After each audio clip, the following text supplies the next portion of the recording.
This is 365 Sports, powered by Sikkim365.com. Welcome to the Triple Option. Here's your host, Paul Catalina. Alongside Royden Ogletree. There he is. He's a KWTX producer and sometimes on-air talent extraordinaire. Yeah, extraordinaire. Extraordinaire. He's extraordinarily good at things. And Royden, Master of none, if you will. Yeah, sure. Why not? A fantastic first two seasons of that show. Yeah.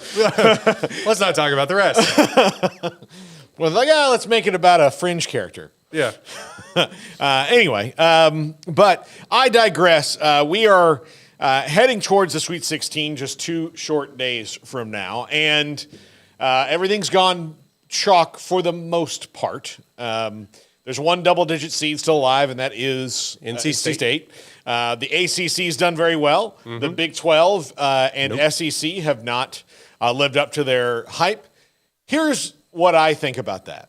I think conference-to-conference comparisons are mostly bogus, especially when it comes to the NCAA basketball tournament, because if you had, moved some people around, if you were if Auburn's the 4 seed against another 13, they probably win in dominating fashion.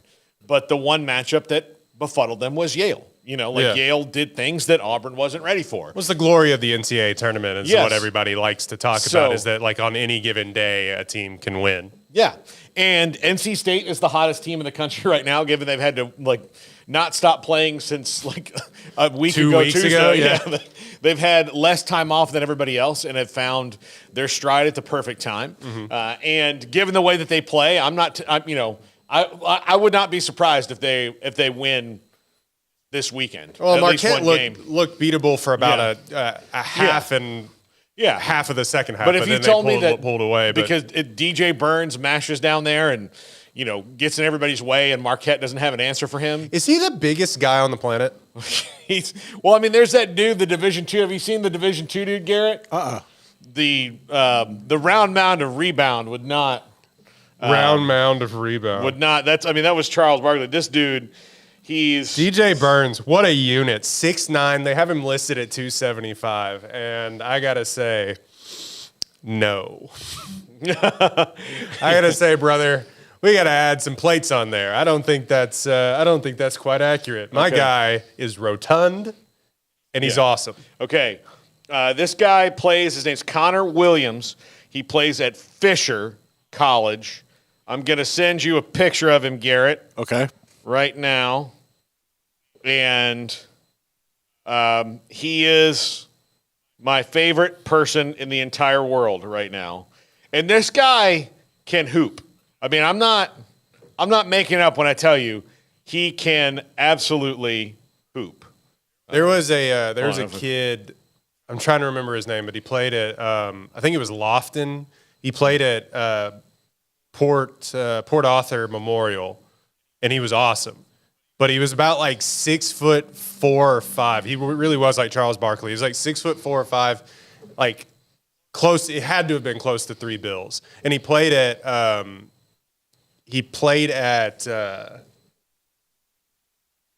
want to say Louisiana Tech for 1 season, and he blew everybody out of the water. And then is now, I think, in the Portland Trailblazers, something like G League team. But you'll know, I think you'll know who I'm talking about. I think it's literally Kenny Lofton is his name.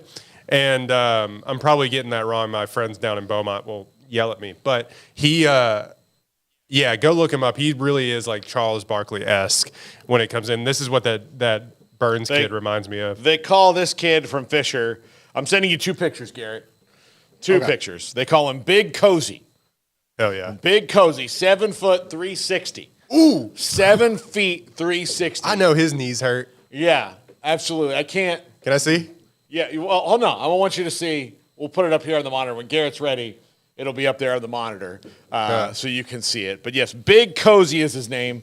He is, look, I've never felt closer to a person without knowing them than Big Cozy. What's funny is Yao had all kinds of feet and knee problems, and he was probably like 310, 320, maybe. He wasn't that, he wasn't as heavy as that guy. Oof. Yeah. That's some Have you walking around weight. Did you put him up yet, Garrett? Okay, here he comes. Boom! Oh! That right there. Unreal. Yes. What a unit. Yes. That's a gravy boy if I've ever seen one. Yeah, it is. Right there. Welcome to the club, sir. What's his stats? I mean, he scores. Like he I bet he does. He can hoop. Let me see. Yeah, Connor Williams basketball. Let me see his stats. So, St. John Fisher. Yeah. 50 is a great number for basketball, by the way. I love that. That's like a throwback 1968 number. Season stats. We're going to their season stats. It's an offensive lineman number. He's the second picture that comes up on the slideshow. And he's got great form. Let's see. No, I want individual stats. All right. Let's see what Big Cozy averages. He doesn't start. C-O-Z-Y. He's played 2. He averages 8.8 minutes a game. Yeah. And he, in those 8.8 minutes, he has a 584 field goal percentage. Nice. He's made 6 out of 15 3-pointers. Nice. And he averages 6 points a game. Okay. Yeah. Those are efficient numbers for 8 minutes a game, right? 91 rebounds on the year. So, yeah, he's crashing the boards in the time he's in there. All right. So, good for this guy. yeah, Big Cozy with the Z. Cozy. Yeah, good. Big Cozy with the Z. Anyway, NCAA tournament. Official, I need to get a sponsor, like official Gravy Boy Club. Oh, yes. Run it. Here we got and just with my picture, white or brown gravy. whatever kind of gravy you want. Right. What kind of Just gravy? extra. Yes. So I was saying on this show last week that the expansion talks were a little bit silly. Mostly because it ends up going chalk, and then immediately Oakland won and all these teams won. And I was like, oh no. But then I remembered after the round of 32, it usually trims up. The fat gets trimmed off a little bit. But it wouldn't be better if some of that fat got trimmed. I know what they're trying to do. You know what they're trying to do.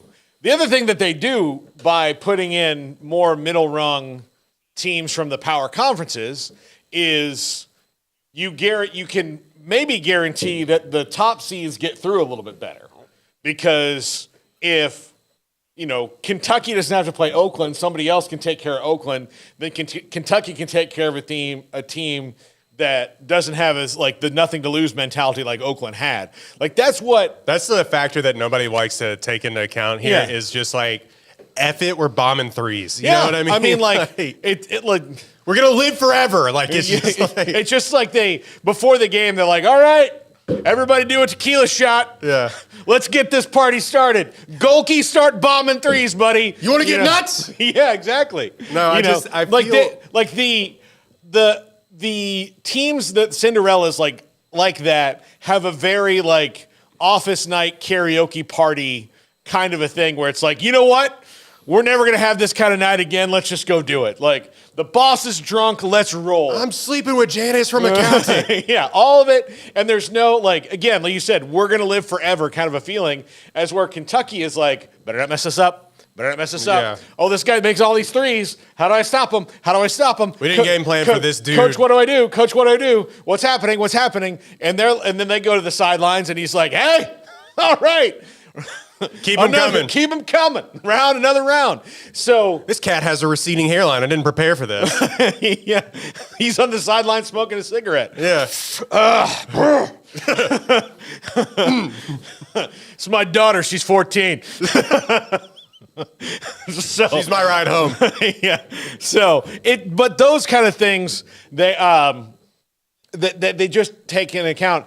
And that's what, I mean, if you look at what the SEC has done football-wise, everything they've done is to guarantee the SEC is in position to win it. Yeah. And not only position to win it, but position to not be threatened.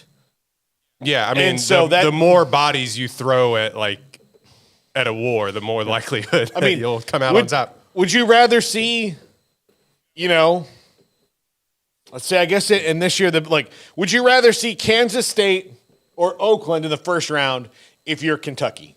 I personally would rather see Kansas State because they're well, we have the numbers now. This is like recency bias. But they're more afraid of me than Oakland is in that moment because they know what it's like to, There's a lot of and I know these teams that have won these games have been old, but there's a lot of the young theory of meaning they don't know what they don't know.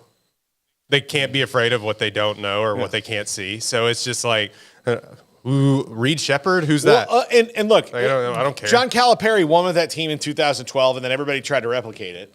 And then it's since then it's changed. Since Virginia in 2019, Virginia was a veteran team. Baylor was a veteran team. Kansas was a very veteran team. Mm-hmm. Now they had some guys that were like Christian Brown, who wasn't there for 4 years. A sophomore, but he was a sophomore. They had that, and then you look at UConn, they're veteran teams. They'd played together for a long time and been able to establish that chemistry.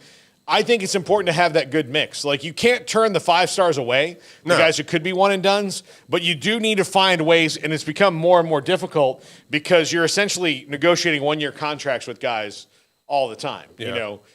Look, Baylor and Jalen Bridges. Jalen Bridges, was he in the portal or?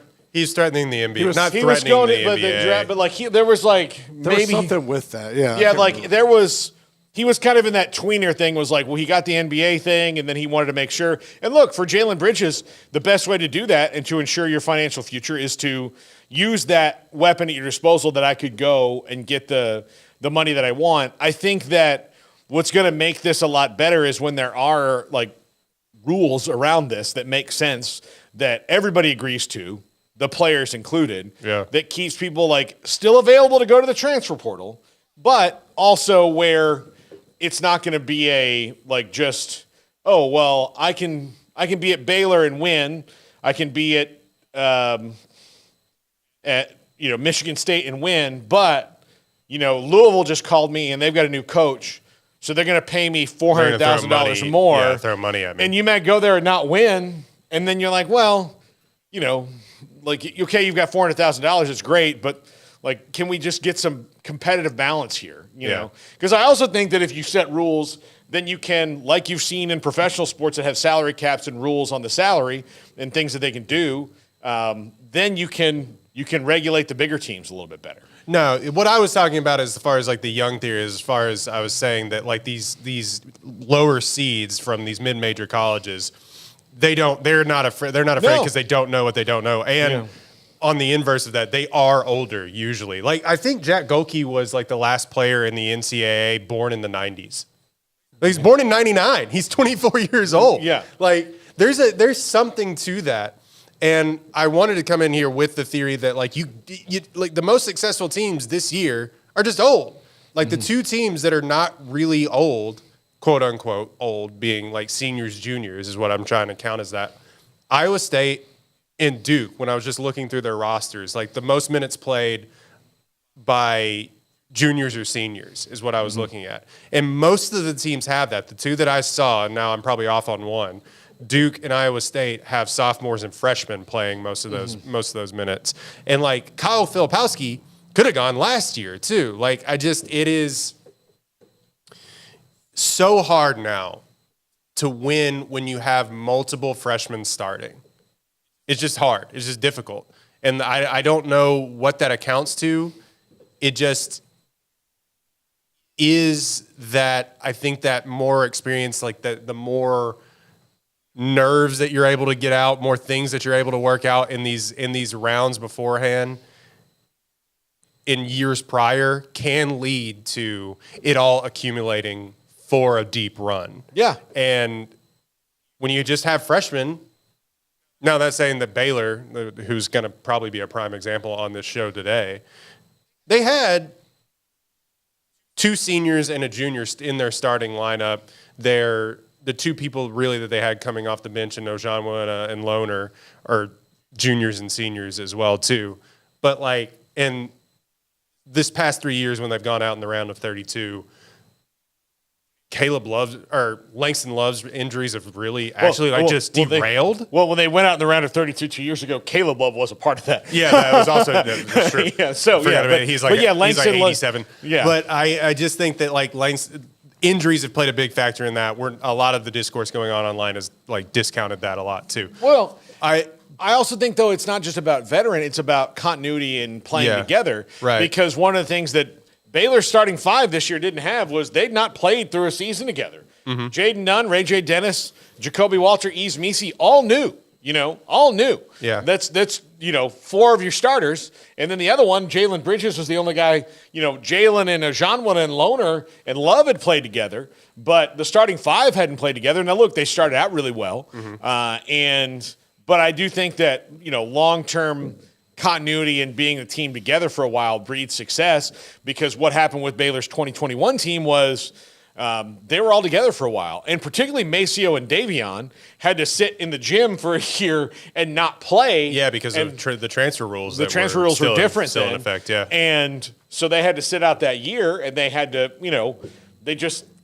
they're both basketball nerds, and they just stayed in the gym all the time. I mean, I remember asking somebody about Davion Mitchell, like telling me something before I interviewed him, something I wouldn't know. And they're like, he's in the gym so much, we had to, had somebody have to drive him to go get a new car battery because his car battery was dying.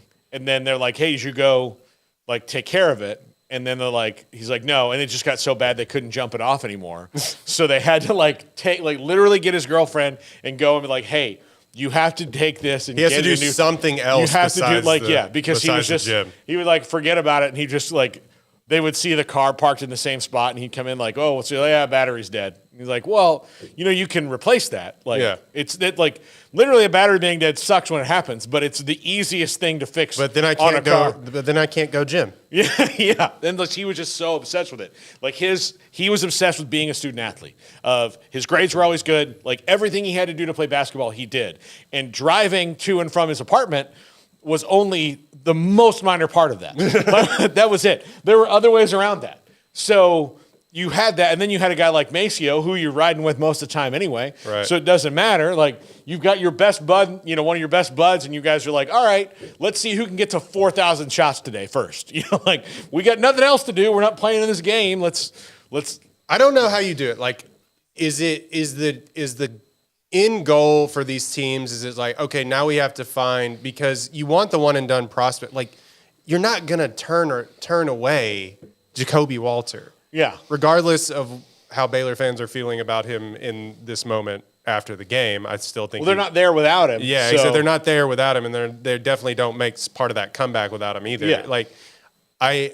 I just think you don't turn away a potential top 10 draft pick. That's just silly. Yeah. But there's got to be something that you can do. The COVID pandemic feels like an anomaly in that it kept. Well, it made everybody older, right? Yeah, it made everyone older. Yeah. Virginia was right before it. Yeah. And they had gotten to that point, but it was already starting to trend in that direction. Yeah. And then, you have a year where everybody gets an extra year, or feels like 3 in some cases. Yeah, so people are playing 7 years in college. Yeah, so you got an extra year, and teams are going to be older because, again, we talked about this on the show yesterday with Pierre. There's only 60 NBA draft picks. Mm-hmm. Okay? And of those 60... Most are young guys. Most are young, but also a quarter of them every year, about 12 to 15 of them are from overseas, right? And especially some of the later ones where you get into look at the last 10 picks of the draft and draft and stash. Yeah, guys, guys. It's oh, this guy's from Lithuania. All right. Oh, he's not going to be here he's not going to be there this year. Yeah. Well, we don't have the space on the roster anyway, so it'll be fine. Play for a little while. Yeah, draft and stash. You have those kind of things. So a quarter of it is not even from here. So then you've left yourself. Let's just say on a big year, there's 15 international players of those 60 that are going to get drafted. Yeah. Well, that means that there's 45 spots to get drafted in the NBA. Well, of those 45, we know the top 15 are all going to be probably pretty young guys, because they've got the upside. Guys, Jacoby Walters and Yves Misi's age. Yeah. Reed Shepard and guys like that. Those guys are not going to be in college long because they don't have to be. So then, all right, well, now you've taken away 15 other spots or 10 other spots, like there's 15 spots there. So there's 30. So half the draft is already taken up. And you kind of know, like, you're going to get a shot at the NBA, but like I do think that guys, once you get to be like 21, know that like I can play professional basketball somewhere, but it's probably not going to be for the Warriors. Yeah, Spain's nice this time of year. Yeah, exactly. Like I'll give it my shot, but I'm not gonna. So those things are. And now with NIL, you're like, well, why wouldn't I? Like, why wouldn't I make six figures for a couple years and then go over and make six figures for 4 or 5 more before I decide to settle down and play in Spain, Italy, and Greece, and wherever you can. Look, Lace Darius Dunn's still playing. He's playing in Africa now. He's in Africa? He's in Africa now. So last time I was like in Turkey or something like that. Yeah, Tweedy just retired from that, and that dude has played basketball in leagues. Yeah, Pierre Jackson, all those guys that made deep tournament runs for Baylor are playing overseas. Look, I wish that we could get a little more like television of that, like in the off season, just so I can look at the rosters and be like, oh my God, that's where that guy wound up. Awesome, AJ Walton. I hadn't heard that name in forever. Yeah, but like just guy, if you're a college basketball fan, Eurobasket's where it's at. Yeah, if you miss those dudes. Yeah, exactly. But, yeah, there's just a lot. There's a lot less opportunity than I think people even realize. And now with the advent of NIL, you have the opportunity to get old. The problem is that sometimes the older guys like, okay, I'm going to bring in an 18-year-old super stud freshman. I hope that my 21-year-old junior will stay, but we haven't won a title yet. And somebody's like, you know what I need? I need a 21-year-old junior, 3-and-D wing. And I'm going to give him a little bit more money, and he's just going to go. Yeah. So then, like, all right, well, we lost them. Now, Baylor's probably not the best example of losing guys in the portal because LJ Cryer, quite honestly, is the first. Like, and Dane Danger played well this year. He's playing well for Illinois. But he looked unstoppable in that first round game. But again, like they couldn't get on the court for the first 3. Like he just didn't have a spot. So it's worked out better for him. Played into that, I think, a little bit too. But anyway. So but they were like, so Dane just played well for Illinois finally, right? He's finally a big part of their roster. Even this year, he wasn't a huge part until he just went off in this game. Yeah, anyway. But LJ Cryer's the first guy that they've lost that I really felt like, ooh man, that one stings because Scott Drew's been the master of. In the transfer portal wishing well, he throws in a penny and gets out a quarter every time. Right, yeah. Ding! Oh, this guy. Another guard that's going to average 7 assists. That's crazy. I mean, yeah, look at that. I will say. So that's where they're kind of an outlier, but, it's. And look, some schools are new to it, right? Like Kansas used to not have to get players out of the portal. They were just like. Grown there, but then like now the portal's there. Well, now they have the opportunity to do that too, and they can bring in guys that fit. But maybe Bill hasn't really nailed that completely. The 2022 team.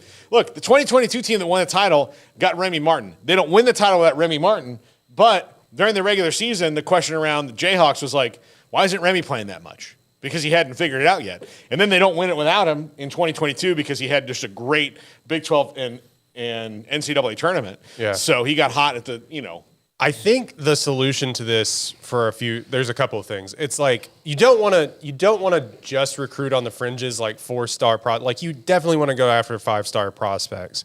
If you're top tier school like UConn will always, and Duke, you're always going to go after the top tier prospects. I think the interesting thing is you need to recruit more guys that are still developing.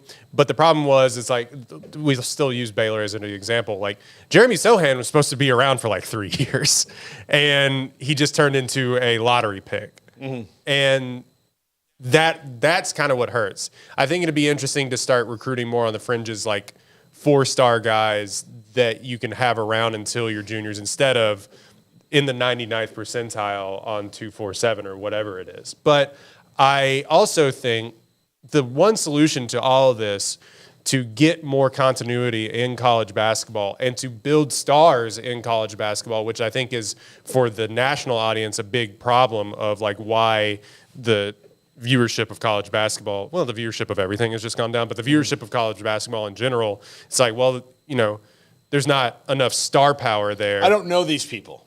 Who are they? Huh? Like that's who they are. Exactly. Like, I don't know. I don't know like who because they're I knew guys the Fab Five. Exactly. The guys that could be stars are going. So the the solution to this to get people to stay more in school would be just simply change the NBA draft rule back to being drafted out of high school. It's not that difficult. It's really not. And like they wanted to do that for some morality reason of, oh, these kids will get a little bit more experience of like life under their belt. But like how much experience are you really getting from a half year at so-and-so university and then jumping straight to the NBA? Like it's a non-starter and it's silly. Just let the kids that are gonna go out. Then there will be kids that maybe need to spend 2 years in college. Well, and the thing 3 years in college. Like that's why the NBA is getting rid of G League Ignite. Right, because it was an abject failure. Well, and like it worked for a minute, and then all of a sudden, well, they didn't develop anybody. But they weren't developing skills. Well, they were just there for a year to as a holding spot for them to play basketball. Jalen Green is just now figuring out how to play NBA true NBA basketball, like this month into his third season. Yeah. So it's just the college basketball works at its best when it's truly like a developmental league. I heard the broadcaster for the Spurs say, like, I don't really start looking at people, unless they're Victor Wembanyama or LeBron James, as good prospects until their third year, because that's really when people would actually start to come out of college and like develop physically and all this stuff. Like, I don't really start looking at them as what they're supposed to be until they're 22. Oh, and then here's the other thing about that, which the NBA has created the situation. A lot of times you draft guys who are much better players, even if they're role players, for someone else than they are for you. Yeah. You know, like that's the other thing about college, like that's changed about college basketball. It used to be, you know, like you have lottery picks, but you could pretty much count that the first 20 or 25 picks were going to be guys who could go in and help you. Yeah, like the Heat are really good at this. Yeah. Like the Heater took Jaime Jaquez out of UCLA, and he immediately helped them. Yeah. Now he can't really shoot anymore, or like his shooting numbers and stuff have like plummeted because people have figured out that he can't actually do that, and you knew that coming out. But it's like, what can he do? He can pass the basketball, rebound, and run the break. Yeah, so and we need that guy. So they can help him right away. Now, like you're looking at the first 25 picks. Like if somebody helps you right away, they're a star. You know, like they're just a star. You know, and the Spurs are going to hit a situation here in a couple years where if they don't get better in a hurry, and I think that they will, like year 2 of Wemby's probably going to be great. Yeah. But like Sohan is getting better, but they're not winning. Like they don't like the lineup's not always together. They don't have a real point guard. They don't have a real point guard. Like they've got all these pieces that seem to work, but Pop's got to like turn that stuff on and make sure they capitalize on their third miracle lottery pick. But but you know, and look, the reason that Wemby's as good as he is he was playing professional basketball.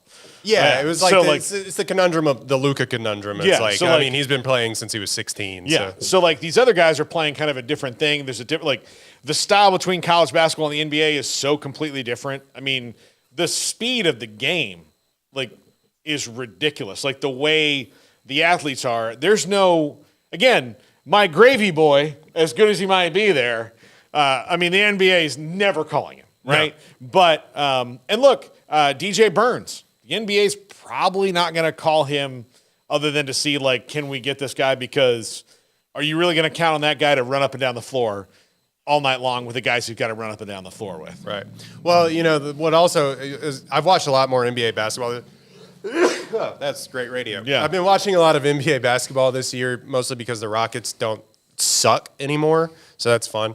But the thing about NBA basketball and like, oh, they don't play defense, and like occasionally, dudes will they play 82 games. They play so many games, but it's like also they just make shots. You know what doesn't happen in any given night? In college basketball, watching college basketball is like watching a shooting range. It's like clang, clang, it's just boom. Yeah. Like it will clang off the rim so many times in college basketball. But then when somebody hits a big shot, it's awesome. Or you get somebody like Jack Golke who's just like throwing it in the ocean. Yeah. It's awesome to watch because you don't see it. In the NBA, it's commonplace because they're the best players. Well, and like that's why, to me personally, and I like both, but the NBA is a little bit more boring to me because there's more I'm more shocked when something doesn't happen than when it does. Right, yeah. I'm just like, oh, LeBron. He bricked a layup? How did that? Steph Curry missed a 3. Oh, weird. Yeah. What is that? How did that happen? Honey, do you have the stats on Steph Curry? No. Do we know that? Is it something worth looking up? Yeah. But like when you have like the ebbs and flows are a lot better. So I find it to be much more of an exciting game. And to make college basketball, what they don't understand, the powers that be, they're only doing what they know is like, okay, we're going to try to make more money in the postseason by adding teams. Why don't you find ways to highlight the regular season better than you've been doing it? Because in November and early December, while football's still going on, like you are fighting that, sure. Yeah. But dude, January, they don't play everybody. Like when you have Michigan and Duke playing, in a tournament, like make that thing pop. Like don't make sure it's hot. Like let's promote these early season tournaments and these things in Orlando and Maui and all the other places. Let's promote those things a lot better and pick better TV slots to play them in and really push it, because they're not really like sometimes. If you look at ESPN or Fox or any of these people have the early season college basketball, they'll do a sleek looking spot, but they're not doing content in the shows. They're not promoting it like they are like, oh, by the way, the NBA season just started and LeBron James walked out of this building and into another one. So let's talk about his face and how that looked. And if that means he's mad about something. What book he's read half of. Yeah. For the 18th time. But again, it goes back to where the stars. The NCAA men's basketball has this problem, the MLB problem. It's like, who do we promote? Well, this guy's got a gambling issue, so I don't. Who do we go to next? And so it's like down the line, it's like who do we promote? And I'm not saying anybody in the NCAA. That was an Ohtani joke, but the thing with the NCAA, because of the constant movement, it has that MLB problem where they're having trouble promoting this to anybody that would care. You know who doesn't actually have this problem right now? NCAA women's basketball. Yeah. Caitlin Clark might be the biggest star on the planet. Yeah. In sports right now. I mean, literally besides Ohtani, who's embroiled in scandal currently. But like, it is crazy to me that has shifted in my lifetime. Within the past, decade? About a decade, 5 years. Right? Mm-hmm. Yeah, and they don't have that problem because guess what? Folks are sticking around. And they get to know these. They get to know these people. Like this Iowa team, you know what? Probably it is like the same Iowa team as last year. Yeah. So they do. Yes, I know. They get to build it up. They're not. Well, they're not. Jack knows. No, just Caitlin. Almost entirely different starters besides Caitlin. Well, you know what? Whatever. Because ESPN only cares about Caitlin. Yeah. They're marketing the hell out of her. Yeah. They're leaning into Well, I have egg on my face there, but I will say that like they have no problem promoting the stars that they do have because people have gotten to know her. Yeah, absolutely. So, all right, when we come back, some interesting coaching rumors surrounding Louisville. This is the Triple Option on 365 Sports. If your business is like most, you need things done quickly. But if you're still tying your critical applications together on multiple shared public networks, you've probably been feeling the slowdown. And that's no good for business. A private UPN fiber network can get you and your business moving at the speed of light. Whatever you need, we can build it. Internet, Metro Ethernet, Waves, dark fiber. We deliver custom private networks and are focused on business customers only. Our next generation 100% fiber optic infrastructure offers you low latency and ultra scalable bandwidth with speeds up to 100 gigabit to run your critical applications. Your connection won't be limiting your performance anymore. It's diverse and scalable, so it can grow and change as your business grows and changes. And with a secure carrier-grade private network, you'll have all the reliability you need. Contact UPN today to learn more. Fast just got faster. This is 365 Sports, powered by SicEm365.com. Welcome to the Triple Option. Here's your host, Paul Catalina. By the way, welcome back from Memphis, Tennessee to Jack McKenzie, who is, like every day, just a soft morning dew on green grass. He's the worst. Just so pleasant. Not at all like a recently escaped Bengal tiger. I was just gonna say like the fly that just kind of like buzzes around all day, like in Breaking Bad that you can't find. Yeah. Jack, no, he may disagree with us. I think, and I know what he was trying to do. He was trying to save money for the company. He made a rookie mistake in driving back from a Sunday game on a Sunday and into Monday morning, a game that ended probably just around 8 o'clock at night. And then you've got post-game stuff to do. So that's just I would say a 2-hour turnaround.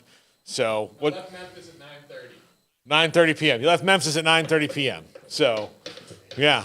It's dark. We're wearing sunglasses. Yeah, exactly. So he left Memphis at 9:30 p.m. Friday, Sunday, you just tell the bosses I'm coming back Monday morning, and that's what you do. I remember Garrett's seen me do it. Plenty of times. Plenty of Memphis. times. That's crazy. Yeah. That's wild. I made the trip one time up to Oklahoma for an Oklahoma Baylor Day game. Did the post game, got out of there. It was like 7 o'clock, and I know you remember Nick Canizales. He was like, "I'm going back tonight. You can follow me if you want." And I was like, "All right." And I got home, and I was like, "I'll never ever do that again." It was like 2 a.m. We did that one time after when Louisville beat the Baylor women in the tournament in Oklahoma City. We went back. We had Jay Hicks in the car with us too, and Jay had gotten food poisoning at some point during the day, and then we were like Smokey's pulling over all night long so that Jay can. It take like 6 hours to get home. Oh, it took forever to get home, and poor guy was just dying, and it was tough. And then we got out of the car, and I was like, never again, never again. So I'm at the point in my life where now I'm like, I will pay for a hotel out of pocket to not have to make that weird turnaround. I drove to Kansas City and back one time. I've done that twice, once with Smokey and once without. I did it by myself, and the day up there wasn't so bad. I stopped in Turn on an audiobook. Yeah, I stopped in Oklahoma City and had a lunch at Nick's Burgers. It was a great legendary burger place. I was happy. Got to Kansas City. Missed all the traffic, got to my hotel, popped over, got in the press conference, went out for barbecue, happy, or went to the Peanut, got some wings. I was thrilled. But then on the way back, it was just the longest day. And once I got out of Oklahoma City, I was in traffic for the rest of the trip. Mm-hmm. And when I got home, I was like, you know what? Never again. Nope. They're remodeling the airport, which they have. And it's glorious. It's much better than it was, and so that's what I do. Traveling with equipment, this is a lot of inside baseball for people that are watching this show right now. But traveling with equipment is the worst when you're having to fly. Yeah, because it's okay, where do my batteries go? I can't have a camera in the vicinity of where does this have to all be? So driving just makes it easier, and you think in your mind you're like, okay, 8 hours, it's like a work day. It's not terrible or whatever. And then you get halfway through nowhere, Kansas, and you're just like, this is the worst mistake. I've made a grave error. Yeah. I have made a grave error. Yeah. No, driving through Kansas, is the kind of thing where you see in a horror movie where you drive upon something happening and then the rest of the movie is you driving through nowhere to be like, these guys are chasing me. And they're what guys? Yeah, that happens. That happens out here. Well, you clearly witnessed a murder, so that was stupid on your part. No, why'd you do that? Why'd you tell us, actually? Southwest is $325 round trip. Why did you not do that? Yeah. I mean, what are you talking about? So, all right.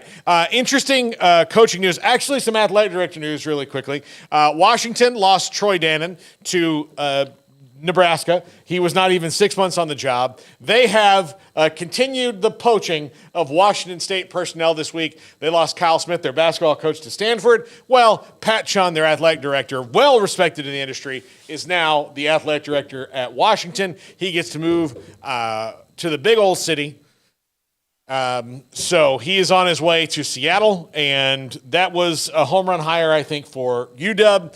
He is someone who, again, well respected in the industry. So it'll be interesting to see, how Wazoo responds to the staff purge, which is going to continue. Like, even though they've got this like balloon of a couple of years, Washington State and Oregon State, they've got this financial balloon. If they don't figure out what they're going to do in 2 years, when the money runs out that they've gotten from the Pac-12 and all these other things, then the coach is going to leave anyway because they're going to. We're not going to be working at a deficit. Well, look, Jonathan Smith is an alum. He knew it was coming. Like, Michigan State called. He probably said yes faster than you could possibly imagine, right? Look, Stanford is at least in the ACC, and plus they're Stanford, so the rules don't apply to them exactly the same. But, like, would you rather be at Stanford, who's at least right now attached to a power conference and has all the sway that they do, or Washington State, whose future is nebulous? So it's not surprising, and it's going to continue to happen. It sucks. It sucks for Washington State, but we are where we are.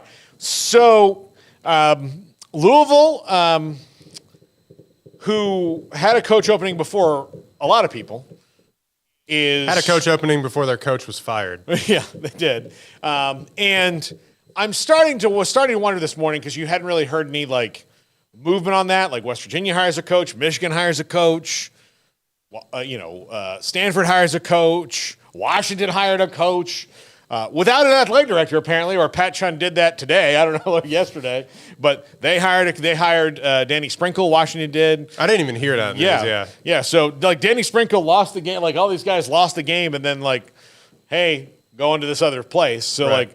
But yeah, they hired Danny Sprinkle. So, but Louisville, I think Louisville might have drilled down too much on trying to hunt giants, particularly one that lives here. That was not ever going to happen, and there's not probably in the history of ever.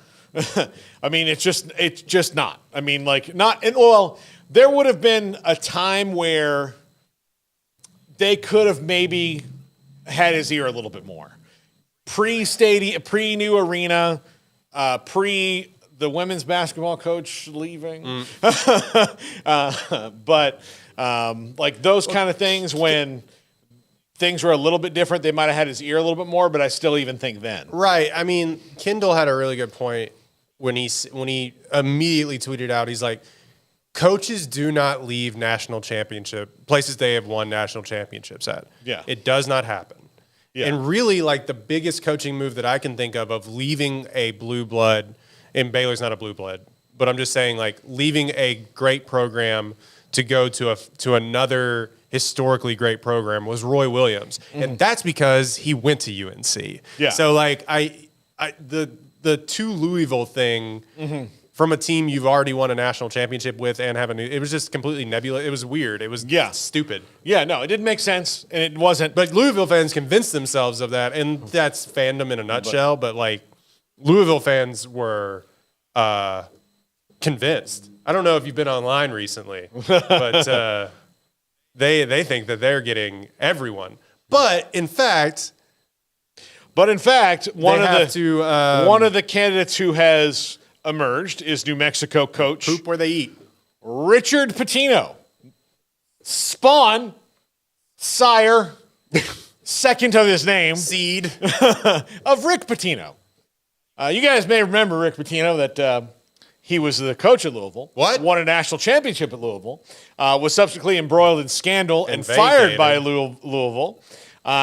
Then subsequently sued them. But, water under the bridge. But he is a legit candidate to replace Kenny Payne, according to Jeff Goodman and Pat Forty. So look, man, why not just hire Rick Pitino? I don't think you can, but yeah. No, you can. Don't worry about it. Yeah. Just don't worry about it. That's all semantics. Lawsuit semantics. Yeah. Just hire. Just, you want it. They want to so bad. They can taste it. They want to hire him so bad. Yeah. Like, they're just like, Yeah. But I know, like, what about the other Rick Pitino? Yeah. You mean Richard? Yeah, but that is wild. wild that would be. Well, you got to entertain the job if you're Richard Pitino, right? Like, I think so. You got to be like, well, I mean, look, it's a better job than New Mexico as far as like your resources and everything. And New Mexico's a good look. New Mexico's got a great arena. The pit is amazing. It's amazing. And they have an advantage at the pit that most places don't have, in which if you are not from that altitude, it will effing kill you. And I know that because I thought I was going to die there. I just climbing the steps? Walking up the steps at a normal pace. Like a guy looked over and he goes, "Where are you from?" I said, "Texas." He goes, "Yeah, it's about right." It happens. Yeah. I said, "All right." And it would like smoke you too. We were just like, "Oh my God. This is." Why were y'all out there? Baylor was playing out there. Oh. In the NCAA tournament. When was that? Well, a long time ago. That was in 2013. Oh, okay. That was I was drunk.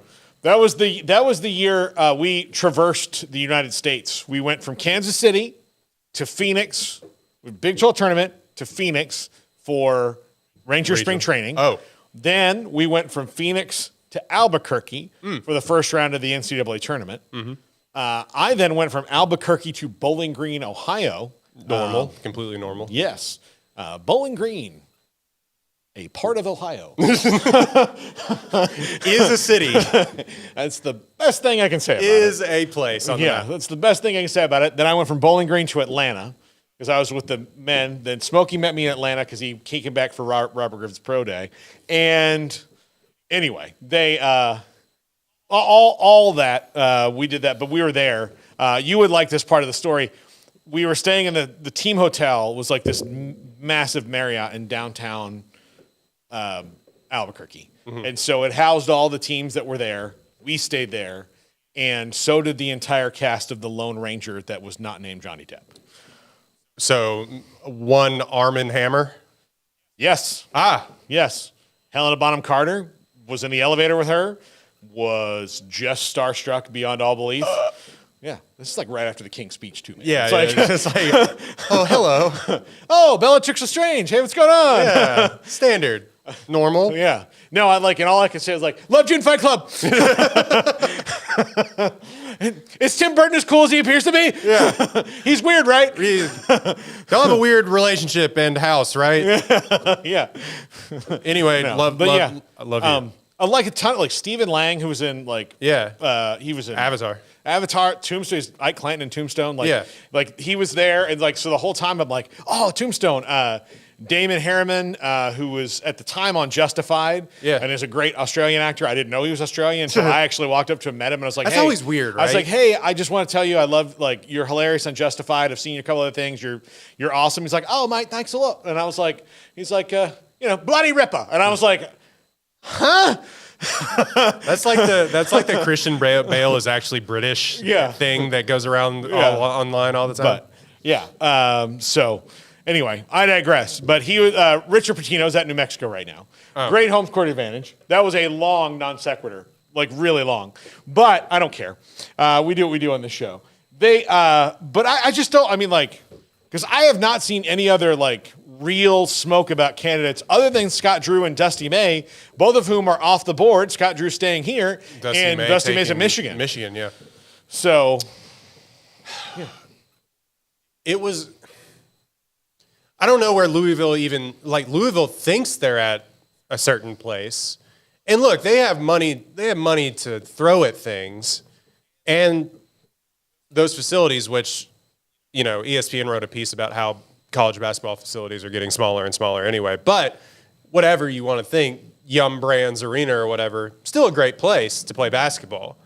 Mm-hmm. Huge for college basketball. But they just haven't been good. Mm-hmm. And it's tough to get a coach who's already established to go to a program. Now, Dusty May went to Michigan, but Michigan's won, when did they last win their national championship? How long ago was that? Michigan? Yeah. They didn't win with the Fab Five. So no, with, who am I thinking? I might not think Boeheim. Who went to be the coach of the Cavaliers? Beilein. John Beilein. Yeah. I don't think they win a national championship. Or did they go to the Final Four? They went to the Final Four. I don't think they went to a national championship. I thought they had. Somewhere in my headcanon that they won. I mean, like I could be wrong. Somewhere in my headcanon they won the national championship, but I'm probably wrong. I'm wrong about a lot. Michigan State did. Yeah, I'm wrong about a lot on this show apparently. But I think that it's hard to get an established coach at a Power 5 program to go to jump ship to a team that needs a full rebuild. Look, yeah. Michigan won in 1989. I thought they had under won Steve Fisher. Okay, I thought they had won with Beeline. Were you alive in 1989? I was not. Okay, there you go. No, they won Steve Fisher in 1989. They were runner up in 2018 though. Okay, that that's might be what you're about. thinking. That's About. absolutely what I'm thinking about.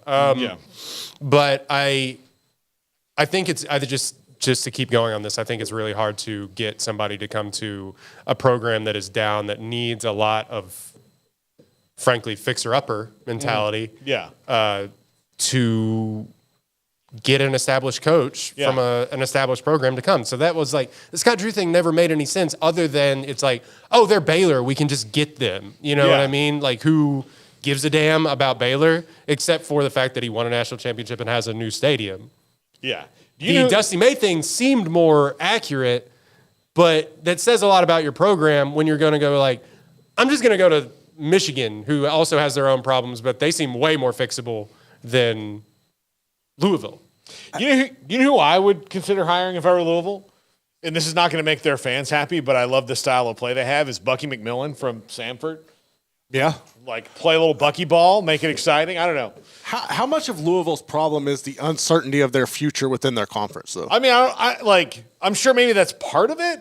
They'll be swooped such up by somebody. But it's like, yeah, I mean, I don't think they're worried as much as like Wake Forest is. Right. But if you're a coach, well, that's what I'm thinking. Again, if I'm Dusty May, right, and I can pick between Louisville and Michigan, I know where Michigan's going to be for sure. Well, I have no idea where Louisville's going to be. I'm looking at it like from Oklahoma State's perspective, right? Like Oklahoma State and Louisville are still looking for coaches. Like, to me, I would rather go to Oklahoma State because of the stability in the conference per se than Louisville. That's kind of how I'm looking at that job. Yeah. I don't know. I think that I will say the tradition of Louisville plays in a little bit. I know Oklahoma State does have more tradition than I'm giving them credit for, but I like the tradition of the past wins at Louisville, I think, play in a little bit more, and the willingness to be like, I know they're better at football and baseball too, but like that's their thing.